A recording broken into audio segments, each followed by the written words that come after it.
Welcome to Off the Wall. My name is Trey. Thank you so much for taking the time to check out the show this week. We've got a really good one for you. We've got quarterback James Cahoon on the program to talk about his football journey, talk about this 2025 season with the Iowa Barnstormers and what might be next for the all IFL rookie quarterback. And we'll have to see where he goes. So big shout out to James for hopping on the show this week and talking shop about his journey. We'll dive in some AF1 stuff. We'll dive in some IFL stuff, some NAL stuff, and then we'll wrap it up and get on out of here. But before we do that, it's time for everyone's favorite part of the program. It's the social plugs. That's right. If you don't already, please make sure you're following us on socials at Off the Wall FB, F as in foot, B as in ball, Off the Wall FB. We're on all the socials, all the things and stuff. Give us a follow on there. If you're there, we're there. Come say hi. Come join the conversation and give me your hottest take. Drop your hottest take in the comments. If you're on YouTube, drop your hottest take in a review. If you feel so what's the word I'm looking for? Empowered to do so on the spot on Spotify or Apple Podcasts. Let me know your hottest take about the arena and indoor off season so far and what you think the future may hold for a team, a league, or anything like that. So come join the conversation on socials. And if you're watching on YouTube, please make sure you're liking, subscribing, commenting, participating there as well. Same thing with Spotify and Apple Podcasts. Please make sure you're rating the show on there and helping the algorithm tell people that we got a good thing going here and we're excited to share it. But we've also got something that I need to do a better job at plugging. And we are now have an affiliate link with Royal Retros. If you don't know what Royal Retros is, they specialize in defunct sports leagues apparel for the most part, but they also have some AF1 gear on there. So all the newest teams from AF1, some old school Arena Football League teams have some merch on there. So if you click through the link in the bio, whether you're listening on Spotify or Apple Podcasts or watching through YouTube, click through the link in the bio and use code OFFTHEWALL for 10% off, and then go and check out. You'll save a little bit of money. You'll get a really cool piece of gear, and then we'll also get a little credit here, a little bounce back our way to let Royal Retros know that you came to them through Off the Wall. But Royal Retros isn't the only thing we've got plugging. Been teasing it for a long time now, but we have t-shirts. That's right. It's not just these. We have more over there in that box over there. But these t-shirts will be on sale on the website very, very soon. So make sure you're tuned into the socials for when those are going live. We've got a limited size run, but if we need to get more, we can absolutely get more, and we'll probably do some more designs, more colors going forward. Let me know what you think. Let me know what you want to see. And I want to make this as collaborative as possible with the entire community. So we got a decent amount of shirts, but we don't have a ton. So as soon as those goes live, we'll let you know on socials, and we'll make sure that everyone knows, and we're able to get those online and to the people. I know a lot of people have been asking for those, and we've got them in our possession. Now it's just time to get them up on the website and get them to the people. So stay tuned to socials. That's enough of that. Let's dive into the interview with Mr. James Cahoon. All right, on the show this week, we've got a 2025 all IFL rookie team quarterback who was a gunslinger for the Iowa Barnstormers this past season. He's not on the field playing pro ball. He's coaching up the youth with a quarterback academy, which we'll dive into a little bit later. His name is James Cahoon. James, appreciate you taking the time to hop on here. How are things going in your world? Yeah, it's awesome. Thanks for having me on. First of all, I'm fired up to get on here to talk some ball. You know what I mean? Tell my story. Yeah. I think it's great. I think that this, the publicity, the support from this media is like from Off the Wall. It's just not enough people. Like, you don't get enough credit. You know what I mean? But it's great. I'm enjoying the off season, kind of ramping things up, still staying ready for any opportunity that comes about. But I'm enjoying being back home. Yeah, absolutely. Well, tell us a little bit about your football journey and how you got your start in the indoor football world. Yeah, so I played at a small school. It's Bridgewater State. It's about like 30 minutes south of Boston. It's in the Mascac, if anybody's ever heard of that. But I went there and I kind of like didn't know whether I was going to play what sport I was really going to specify in, or which sport I was going to go with. I went in there kind of like as a freshman, like, oh, I'm going to play football, basketball, baseball, kind of just like continue off the whole thing from high school. And you quickly realize that the stigmatism behind like small school athletics, it's like it's kind of like it's just a huge thing. I mean, the players at every level are really good. You know what I mean? There's really capable players at every level. And I realized that I had a lot of work to do and a lot of catching up to do. And I kind of was lucky to meet some great coaches, great trainers, things like that. And I realized the importance of an off season, and kind of just how much what a week turns into, what a month turns into, and kind of just like I was saying, like I realized the importance of that, and saw a lot of growth year after year, and we were able to have some success, and I was able to get a little bit of get a couple looks, things like that. And so I did the pro day circuit, and obviously heard from some teams like the with NFL personnel, CFL personnel, and nothing popped up right away, which I was definitely disappointed with at first. You know what I mean? But I always knew that I still wanted to play, so I went to the UFL showcases, things like that, and I got into contact with a couple IFL coaches, and eventually landed in Iowa with Coach Mogs, and I loved every bit of it. You know what I mean? It was a great experience. There's nothing quite as exciting and like challenging as playing quarterback in the indoor game, I think. So I really loved it and enjoyed my first year. Yeah, it seemed like you really hit the ground running with everything, despite signing on only like a quarter of the way through the season. But Yeah.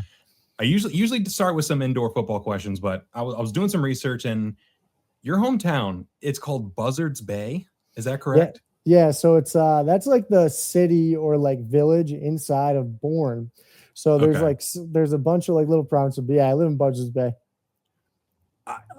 I need to know more, because that sounds like a place you'd see on a pirate's treasure map, and I was like, that can't possibly be the It's place funny. name of a That's real so town. funny That's you said crazy. that. I was literally just looking at a picture the other day that my mom brought up, and it's like me on like some little like pirates cruise with a bunch of Yeah, like little tattoos, like the water tattoos on and everything. It's yeah, hilarious. But yeah, it's a great place. It's right on Cape Cod, which is like a super tourist attraction, but it's right. getting nice this time of the year. Everybody leaves, and kind of just the locals are enjoying it now.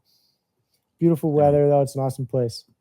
Yeah. Well, tell me more about Bridgewater State. Not too far from where you grew up. You said it was about 30 minutes outside of Yeah. Boston.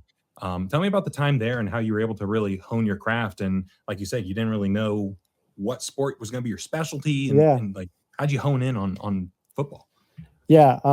Like I was saying, like my freshman year, I was lucky there was a 3-year starter that was in his fourth year there. So I knew that there would be an opportunity to play going after that first year. And I think that freshman year, being able to learn the playbook, learn the nuances of the game, just adapt to the speed of the game, was huge for me. And I actually was able to get connected with Michael McCarthy, who's a former Bridgewater State grad, former Bridgewater State quarterback, and he helped me like kind of hone my craft and understand where I needed to take my game physically, emotionally, mentally, all those things, and like what I needed to do step by step to get to the point where I was able to be successful. And we had we had a lot of really good talented players, and I had great coaches. Great coaches there that were able to develop me over time, and we were able to have some success, compete for some conference championships, and it was great. I loved every minute of it. Yeah, and like you touched on, it's hard to get those looks at the next level, especially coming from a D3 level, and you just really got to put some play on tape and make the most of your opportunities. What was your first exposure to the indoor football game? Did you know about it growing up? Did you know about it through like the Pirates being in Yeah, Massachusetts? it's Or actually funny you say that. So Sean Brackett, I used to train with him with Mike years ago at a ah, couple of indoor facilities and things like that. And he always kind of like, it was funny. He was always telling me, like pushing me like at some point to do that. And I didn't know I didn't know enough about it. And then there was a couple local guys, um, they're in the league today or have been playing in the past. There's another guy, Connor Degenhardt, actually, that I got connected with through yeah, just like knowing a couple similar people, and he really enjoyed his experience, and talking to him and Sean, I kind of just like I said, I really wanted to play, and I can't like couldn't be more pumped about it. You know what I mean? I love the yeah. experience, and I'm super fired up about it. Yeah, it's really interesting to hear some of those names. Like those are some pretty good quarterbacks in the IFL over the past couple of Yeah, years. So it's kind of cool that you weren't totally blind to it going into it. You had some yeah, type of idea. yeah. Well, No, for sure. well, before signing with Iowa, you were in training camp with the Vegas Nighthawks. Is that correct? Yes, I was. Yeah, I got connected with Coach Mike Davis, and he was an awesome guy. Coach Chin, all of them over there. Like, congratulations to them, honestly, for winning the championship. They had a great thing going, and I enjoyed my time there.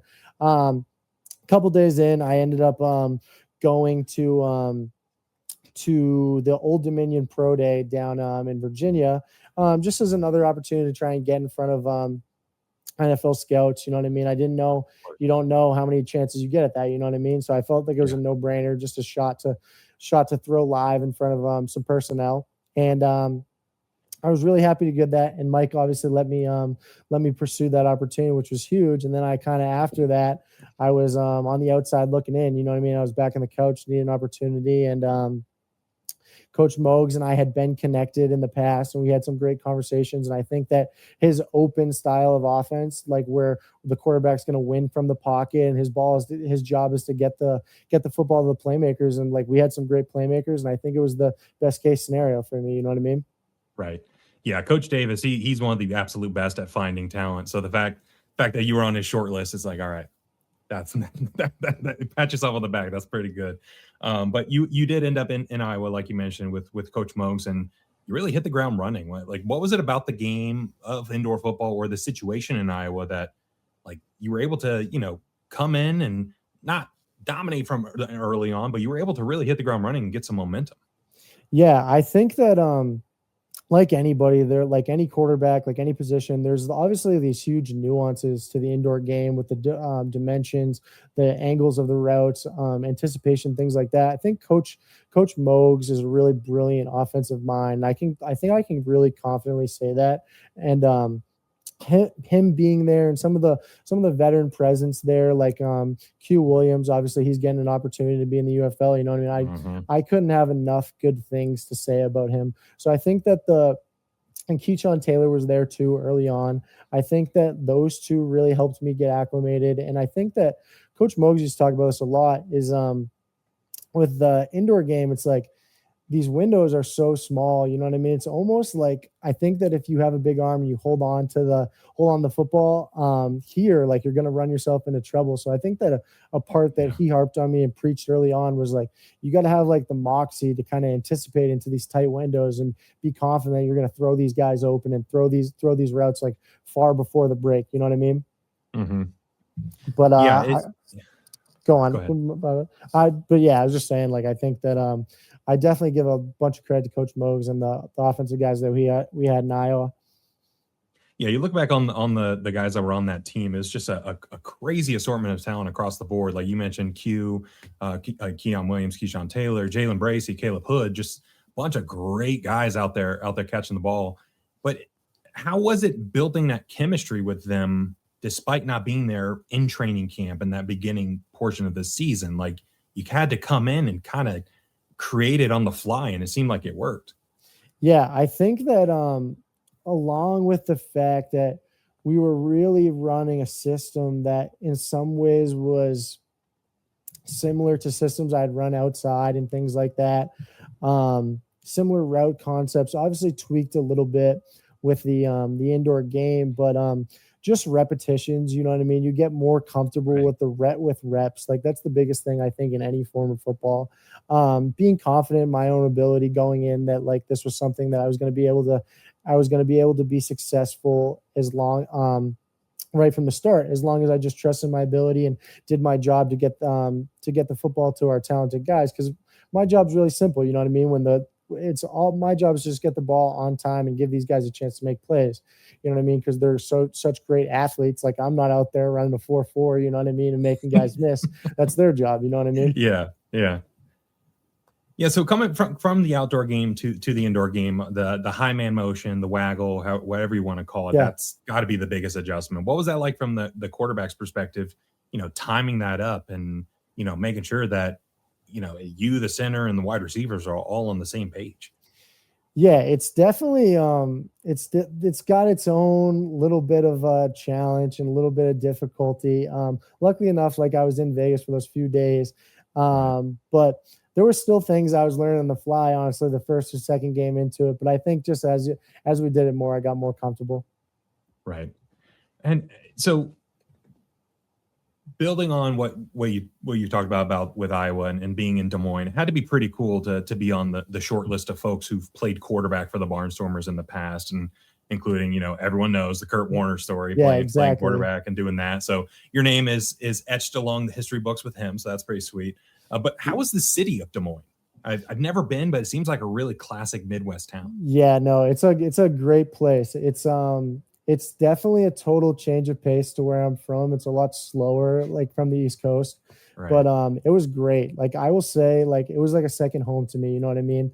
The people there were awesome, super welcoming, things like that. Like I'm super into like just going to get a coffee and like going to farmers market or something like that. So it was right up my alley. You know what I mean? Yeah. Yeah. Chill Midwest vibes. Yeah, it was definitely Very cool. chill. Yeah. Yeah. I definitely want to make a trip up there and, see that whole region. Cause it's just like anytime I see like clips of people, enjoying a summer day out there, I'm like, God, it looks nice. But Yeah, the funniest thing was like one of the first days I got there, I remember I had no idea what the weather was going to be like or anything. right. And it was like 65. I think I got there at like 12:30 around noon or something like that. And then probably within 3.5 hours, it was hailing at 40 degrees, like 38 Oh, degrees, something like that. I'm like, oh man, this is what I'm set up for. But it ended up being great. I loved it. yeah. Yeah. That's the other half of the coin is that the weather can flip on you in an instant out there. Yeah.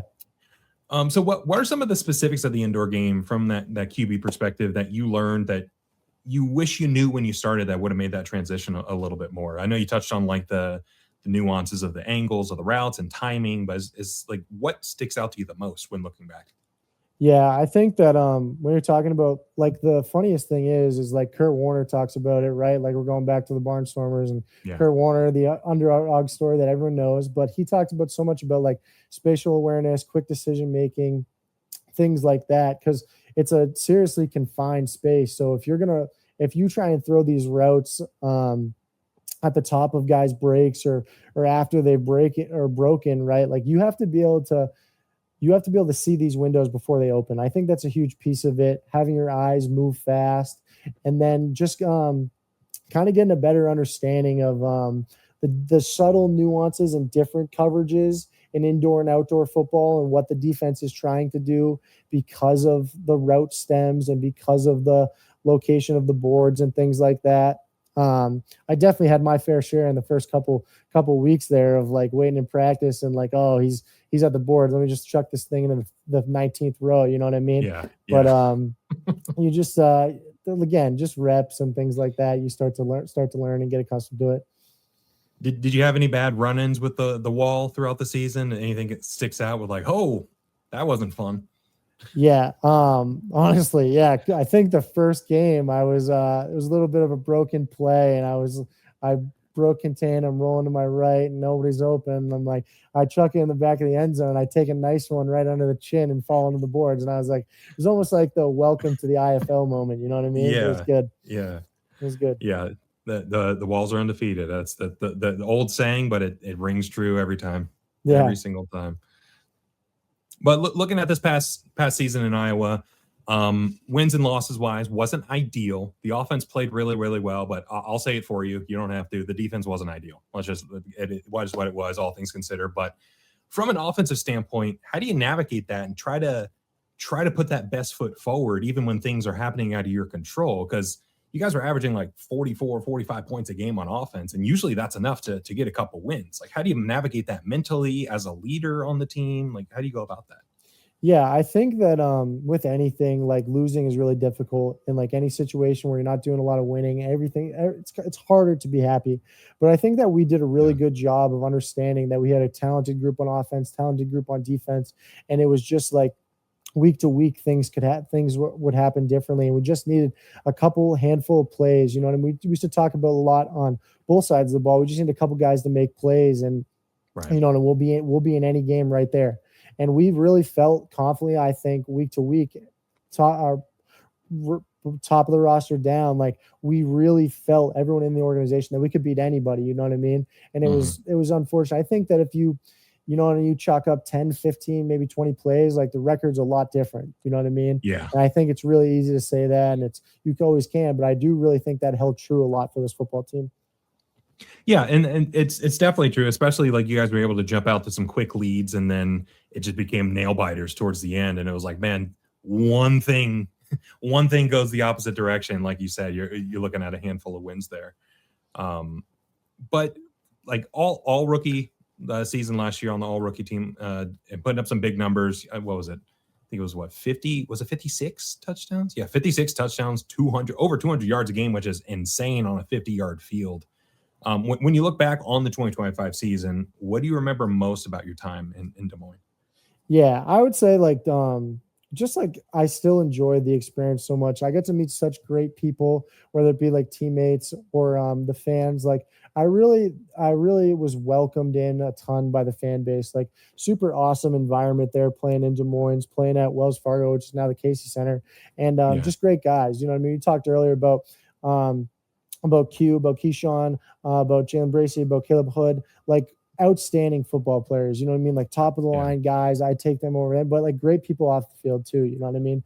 Just all right. around good guys. And Coach Mogs, Coach Trax, Coach Burrell, everybody there. Like I want to give them as much credit as possible because they're great people. You know what I mean? Great Of football course. minds, great people. Yeah, Coach Mogs gets a lot of praise around the indoor football world for his offensive prowess, and last year was a good example of that. They were able to put up a ton of points. Tell me about the relationship with him and how he was able to help get you accustomed to the game pretty quickly and make a bunch of Iowa Barnstormers games very competitive. Yeah, it was awesome. Coach Mogs like was like my right hand man. You know what I mean? I think it's an Yeah, important piece is the offensive play caller and the quarterback to almost challenge one another at times. Right? We were both so invested and we really were on the same page at all times, spending a lot of extra hours together, whether it was doing meetings before practice, after games, things like that. Just spending a lot of time together. And he's an awesome guy. You know what I mean? I'll talk to Coach Mogs for life, and he really simplified the game for me, and I really enjoyed my relationship with him. yeah. So give the people like an example of like a typical play call in the IFL. Like you see footage of like if a player's mic'd up, you hear these Yeah, long-winded yeah, yeah. phrases about ZY52 blah blah blah. Like what's a typical play call you would get from Coach Mogs and like just talk through that. I don't think Yeah, we've ever it's really dove into actually that. we used to use a lot of similar terminology to we would tag it similar ways as like maybe an NFL system or something like that. So we'd have our whatever our formation tag was, and we use most of the for our receivers. We use letter combos. So then we're gonna tag the formation with the letter combos to give them alignment, and then we're gonna give any motions that we might have. We might use a tempo call or a one-word association for certain calls or for numbers for a certain concept, and it's gonna we're that way we're able to move quickly and fast. And then other times we're gonna get right up on the ball and we're gonna have a set of calls that we can get into our base calls that we really like, so we can always like kind of like be right there. And with Coach Mogs and I were always on the same Yeah. page. We knew what we wanted to get versus whatever coverage, whether it's first down, second down, third down, what we're expecting to different formations or where the ball is on the field.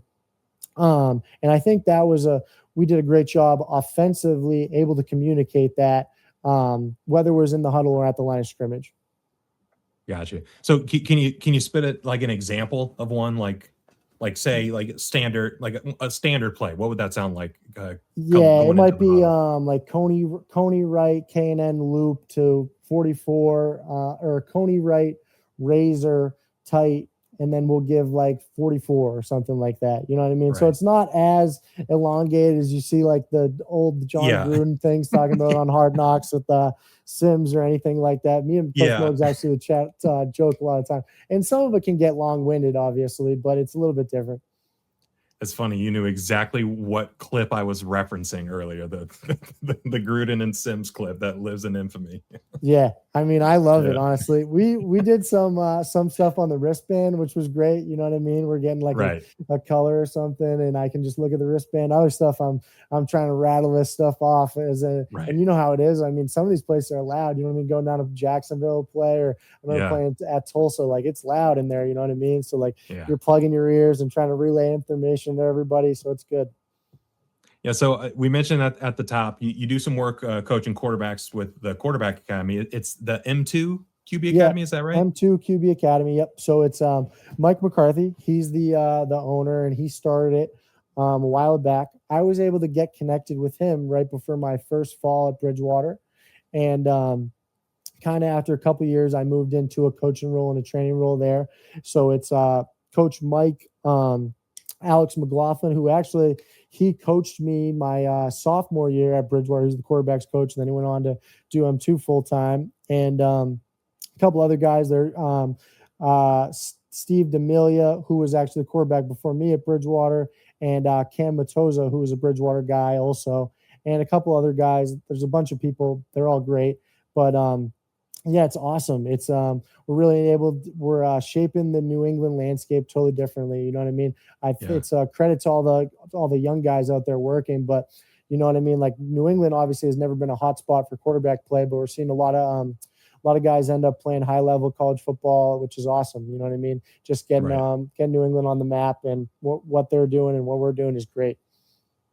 Yeah. So how has how has playing the indoor game like changed your approach with coaching, if at all? Like the speed of the game, does that translate to what you teach some of the kids 100%. now? I think that it's honestly I'm seeing it in a total new light, and I think that anytime that you become a coach or anything like that, it really helps you as a player also.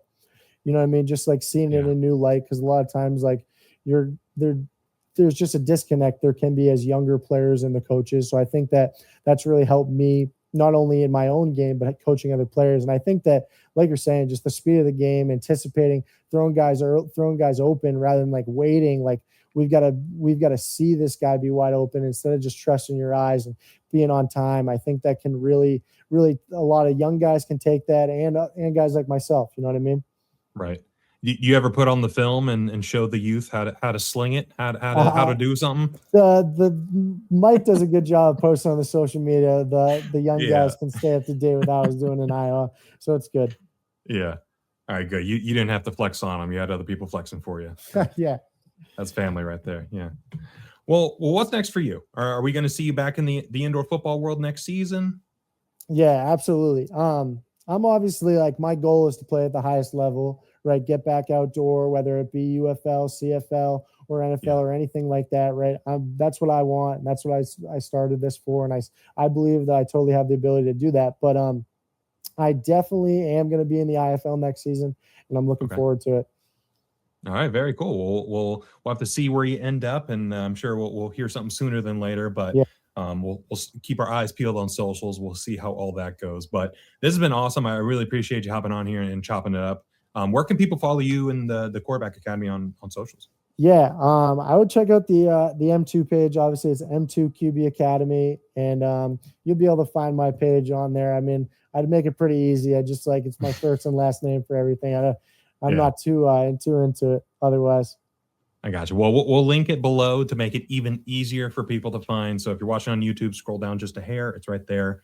Listening on Spotify, Apple Podcasts, same thing. Scroll down a hair. It's right there. So, James, this has been awesome. Like I said, we really appreciate you taking the time. Looking forward to seeing what happens with you next year, not just in the IFL, but hopefully above and beyond that.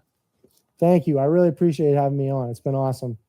Big shout out again to James for joining the show, talking about his journey, talking about this past season in Iowa, some of the learns and opportunities he encountered along the way. This Iowa team, they were very, very fun last year. It's just offensively they were lightened up, especially once James got in the mix. But defensively, they just couldn't get stops. They couldn't get the stops where they needed them. But offensively, they put on some really good performances. And like we touched on, that wide receiver room was unbelievable. And James was able to get the ball into their hands and let them do the work. So make sure you give James a follow on the socials. Again, that's in the description. Scroll down just a hair, and it's right there. But the first thing we're going to dive into is Arena Football 1 action, or not action, but off-season activities.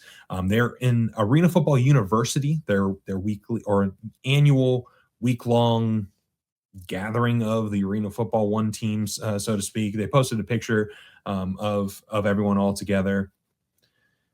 The newer teams were there, so there's some noticeable names that were not there. Just coming out and saying it. Didn't see Billings Outlaws owner Stephen Titus there at Arena Football U.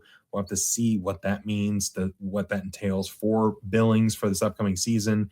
Everything we've heard and seen so far from the leadership team of the league is that Billings Outlaws would be participating. But if the owner wasn't at Arena Football U, the team is up for sale online. No coach listed, no player signings. it's just not looking like that it's going to be the case, but we'll let it all play out. We'll let it see how it works out. But the Minnesota Monsters, the newest team, they had some representation there. The Nashville Cats had representation. Every other team seemed to be there, and including a couple folks from some teams that may be announced soon. So, nice little tease by the league and some of the folks running the league on that photo that was posted there. But we do have some signings that we can dive into, some really exciting ones, especially in the state of Kentucky. Kentucky, they signed Ezekiel Rose. I'm not sure if we talked about that last week, but they signed Ezekiel Rose on the defensive line, and then they also signed linebacker Vincent DeLeo. So Vincent DeLeo was an unbelievable two-way player for the Southwest Kansas Storm in 2024 in the AFL. He signed on with the Albany Firebirds in 2025, but got a call up to the UFL, suffered an injury, I think, on the last day of training camp, and was out the entire season. But he's back in arena football, and he's joining a very, very talented Kentucky Barrels roster that has a ton of veterans on both sides of the ball, on offensive line, defensive line, wide receiver, linebacker. Like now, all these very veteran players, and they're going to be quite the team out there. And when you have Coach Cedric Walker at the helm, if they can get what they need at the quarterback position early and often with that crew of veterans that they got across the board, this team's going to be very, very special. They're going to be a very, very fun one to take a look out for. No matter what game they're playing, no matter who they're playing, they're going to be must-watch TV just because they just have such a talented roster. I'm excited to see what they can do in their inaugural 2026 season. But Minnesota didn't waste any time either. They're already building quite a roster. Earlier this week, they signed what seemed to be about a dozen players on the transaction wire. Some of the notable ones, defensive back Ponce de Leon. He spent some time in the NAL, spent a couple seasons with the Omaha Beef, has won championships at multiple leagues, multiple teams, and he's just a very talented DB who's not afraid to lay the lumber and lay some hits. CJ Williams, he played for the Orlando Predators in 2024 and 2023, I believe 2022 even. He was an all AFL wide receiver in 2024, just an unbelievable talent at the wide receiver position from Orlando. That's why he played with the Orlando Predators, but he'll be making his way up to Minnesota. Veteran defensive lineman Claude Davis won the IFL National Championship with Vegas last year, and he was signed temporarily with Tulsa. He might have had some reasons to reconsider, multiple thousands of reasons why he reconsidered and made his way over to Minnesota. DB Rome Weber was with Vegas as well, and then DB Bakembe Kearney. He was with the Northern Arizona Wranglers last year. Very talented player. Again, one who lays the lumber and is going to be a very impactful player in the secondary for the Minnesota Monsters. So you're noticing a theme with the Minnesota players that they're signing. Lots of high-end players from other leagues and other teams, giving them an opportunity to, see if they can do it in a different style of arena ball. A lot of these players played in the NAL, played in the IFL, but arena football rules, pure arena football rules are a little bit different. So we'll have to see how they can adjust. But they got some really good ball players on this roster so far, all corners of the country, all different leagues, and we'll have to see how they can mesh and how they can continue to. I'm looking forward to seeing how they can build out this offensive line and build out that defensive line as well. Because I feel like that's where the teams in AF1 are going to be won and lost this upcoming season. The teams that have very, very veteran offensive lines and players with lots of experience in the indoor game and arena game, we're going to see them jump out to a strong start. And not to say that a team that has rookie linemen is not going to compete. It might take them a little bit more time to get into the swing of things. But Minnesota looks like they're building quite a roster, and when you mention rosters being developed and built, you can't not mention Albany at this point. They continue to sign some veterans from around the arena game. They just recently signed Freddie Booth Lloyd, who played with the Orlando Predators for a couple seasons, including most recently in 2024. I believe he was with the Oregon Lightning very briefly last year, along with wide receiver Donovan Ollie, who played with the Oregon Lightning last season as well. So they're continuing to, sign some really talented veterans from around the arena and indoor game, just like Minnesota is. And they're building up quite a collection of talent up in Albany, which goes to the surprise of absolutely nobody. So Albany building a strong roster. Minnesota kind of playing catch up after a late start, but already building a strong roster. Kentucky, you can make the case, is building the strongest roster in the league so far, and that's not even including the roster that Nashville has already been able to secure in the weeks and months leading up to this. So AF1 is developing quite a talent pool of players on all these different teams, and I'm looking forward to seeing how the league finalizes their teams, finalizes their rosters, starts to get a schedule in place, and we can see what we have to look forward to and some dates that we can start to circle in 2026. We're going to flip over to the IFL now, and the first thing I wanted to touch on was some rumblings we're hearing out of San Diego.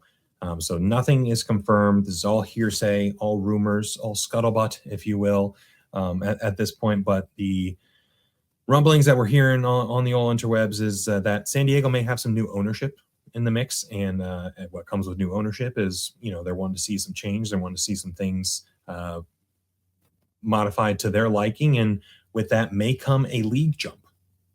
Now, it's a little late in the game for this to be happening in the offseason. Typically, schedules release in the month of October. We saw the NAL schedule release last month. Typically, IFL schedules release at the end of October. So it seems like it's a little late in the game for that. But San Diego fielding a team in the AF1 it's a non-zero possibility at this point. Like, there is a strong chance that it happens, but it feels like they have to field the team in the IFL for this upcoming season. They're already signing a bunch of players. A bunch of folks have already been announced for the upcoming season for the San Diego Strike Force. Do they field a second team in the AF1 in 2026 and potentially kind of shift things over from one to the other in 2027? I don't know. It's a lot of weird rumors. It's a lot of things that are happening.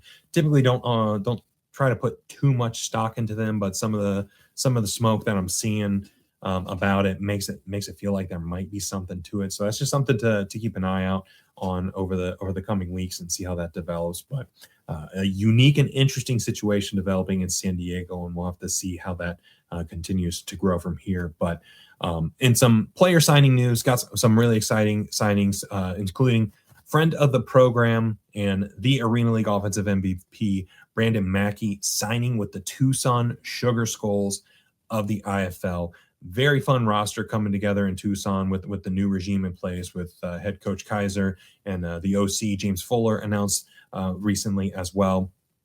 Very, very fun roster that they're building in Tucson. Full regime change, you would think a full methodology change on the offensive side of the ball.